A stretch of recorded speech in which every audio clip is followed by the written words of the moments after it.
That's Dana White here with Steve and Dave. One thing I wanted to point out about your fight night video blogs, which I thought were kind of poignant, there were moments with Mir in the cage where he's sitting there, and you walk up to him and he has no idea where he is, and he's listening to Lesnar. I thought that was cool to put in there. GSP in the locker room. You know, I took a shot at GSP on a blog entry. He's kind of become a little programmed. He doesn't really say a whole lot to the media. But that guy's 100% class. He's sitting in there. I don't know what the hell was going on. His groin is torn, and you're doing some kind of photo shoot. The guy's up on a freaking couch. Yep. No, I'm telling you. Do you guys know how I am? And I call it like I see it, and call it like it is.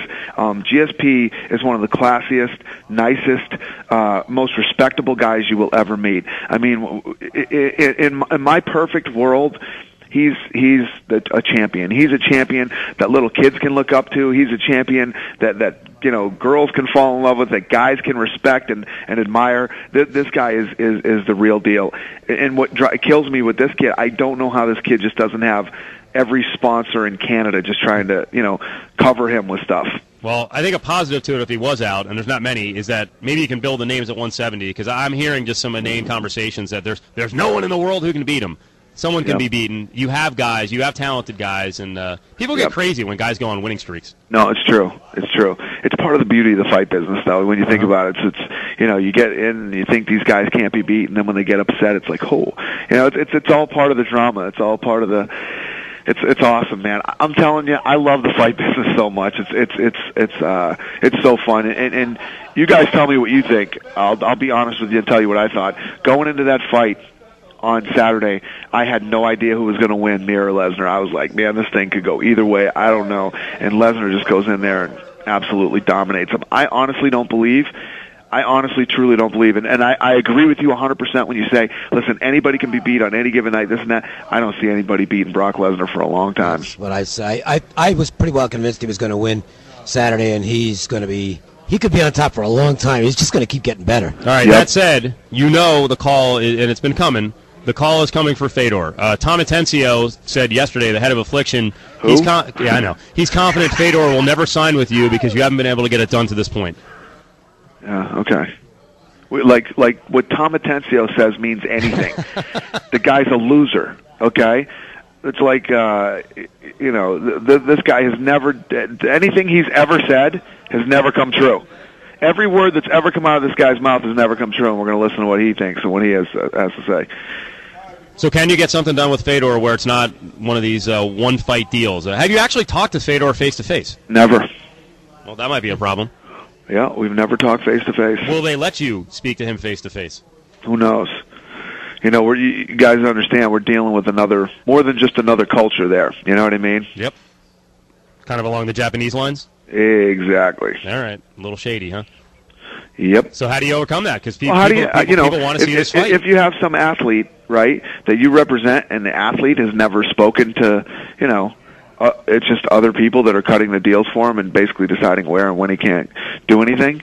So is there any fear that, you know, because I thought this was one of the things that really hurt boxing badly over the years. It's the only fight we haven't been able to make in 10 years. You know what I mean? So you're not worried about this happening down the road? Not at all. Okay, here's the thing. The thing is that if Fedor doesn't want to come in and face the best in the world, how can you call yourself one of the best in the world if you've never come in and faced the best in the world? Here's the thing about guys like George St. Pierre, you know, Brock Lesnar, BJ Penn, and the list goes on and on. These guys continuously fight the best fighters in the world 3 to 4 times a year.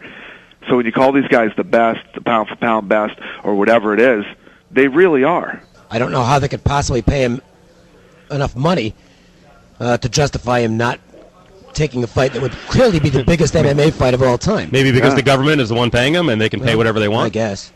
I don't know. Yeah. Maybe. That's what it sounds like. I mean, believe me, I want to see the fight. I think it'll be a tremendous fight. I disagree with you. I've had Fedor pound for pound #1 for a while, but after watching my God, how can you call this guy the pound for pound best in the world? He's a heavyweight, and look at the guys he's fought. If you look at a guy like Anderson Silva and who he's gone through, how about George St. Pierre absolutely dominating Thiago Alves, and you find out he's injured in the 3rd round, you know what I mean? And so many other fighters. How in the world do you put this guy?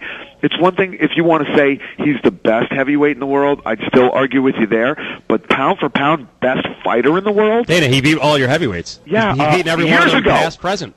Well, I mean, a couple of years Tim ago. Sylvia? Really? If you knock Tim Sylvia out, you're pound for pound best in the world? Really? Is Ray Mercer next? Hey, is Ray Mercer in line? Wait, what number pound for pound is Ray Mercer right now? Actually, you know what? I think everyone is afraid of putting Ray Mercer in there because he may unveil the fact that a lot of the MMA guys' boxing stinks. I actually think he may be able to compete with some guys. Good God Almighty. You think if you put Ray Mercer in the UFC, do you know what would happen? It'd be the first death in MMA. No, I think if you put Ray Mercer in with some of your strikers, he actually may beat him. So because he knocked Tim Sylvia out, you think that Tim Sylvia is not in the UFC for a reason. He's not in the UFC for a reason. It isn't because we couldn't sign Tim Sylvia. All right. Oh, my God, you guys kill me sometimes. Is it the same with Andrei Arlovski? Yeah, Andrei Arlovski made the decision to go over there. He made a bad career move. Right. But, yeah, listen, to be honest about Arlovski, and I like Arlovski, I don't want to dog him. You know, he's a good guy. I respect him. Him and Tim Sylvia were knocking each other out left and right. Right. You know what I mean? It's not like these guys are the best heavyweights in the world. These guys were in the heavyweight division when you guys hear me talking all the time about how horrible our heavyweight division was. Oh, look at wait, what is this? Revisionist history. I remember you sitting down with me 3 years ago and yelling at me. I said, is your heavyweight division that good?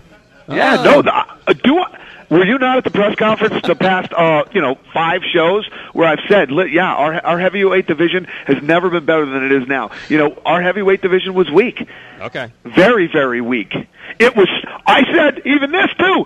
Our heavyweight division, I said this at the time, and you could look this one up. Our heavyweight division was so weak, Randy Couture decided to go back to heavyweight. He called me and said, this heavyweight division sucks. I'm going to move back up to heavyweight, and I'm going to win the title.